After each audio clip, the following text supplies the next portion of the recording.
Hello, magandang umaga, baby. Anong pangalan mo, boy?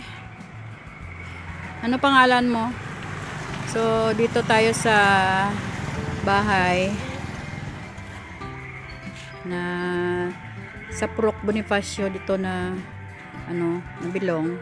Tapos pag pumasok ka dito sa gate, ang daming bulaklak. Yan, kakaibang mga uri o klase ng mga bulaklak dito. Ang dami. Oh, yan. So many flowers here. Yan, di ba? Makahappy lang siya. Yan guys, ang dami talaga. Sipag talaga ng may-ari ng bahay na to. Daming koleksyon niya na bulaklak niya. Tapos pagpuntahan natin doon sa kabila. Patungo doon. At the right side. Meron din dito. Yan. Oh. Sa gilid ng kalsada to. Oh. Tapos may purok dito. At nakalagay ang isda na mga koi.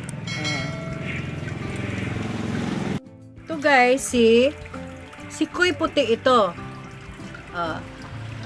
Si koi puti ito. Tapos mga kasama niya mga maliliit pa. Hello, koi puti!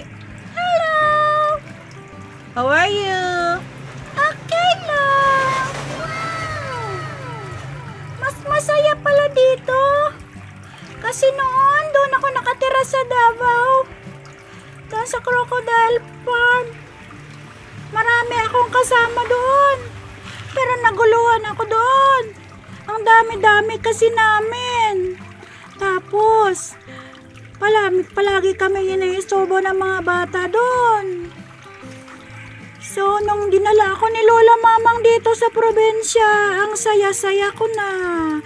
Ito lang mga kasama ko. Diba? Oh, peaceful pala dito sa probinsya. At alam nyo, meron akong kapitbahay dito. Oh, ito ang kapitbahay ko. Si Turtle. Hello, Turtle. Ay, hello. Kumusta kayo? Ako din, masaya din ako dito sa probinsya. Kasi noon, doon ako nakatira sa Mamakaw. Laging bumamaha doon. Oh, no! Istorbo talaga, laging may baha doon. Kaya, masaya na ako na nandito na ako nakatira, malapit kay Putingkoy. Diba, Putingkoy? Masaya dito? Oo, mas masaya talaga dito.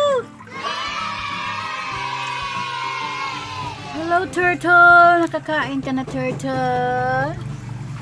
Oh, ito may tangkong turtle, oh. Tangkong. Makain ka niyan? Oh, kain na, Turtle.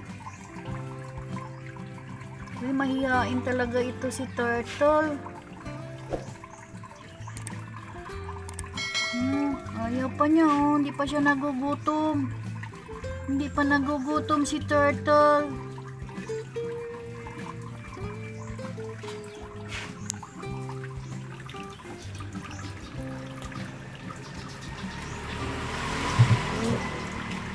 Hanap na ng pagkain si Koi Puti.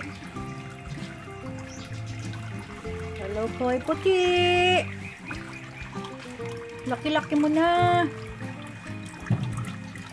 Alam niyo, mga bata, Nung doon ako sa Davao City, dito ako nakatira. Tingnan nyo. Tingnan nyo mga bata. Ang dami nila. May istorbo kami palagi. Kasi ako na dito na ako sa probinsya. Tingnan nyo kung saan ako nakatira noon.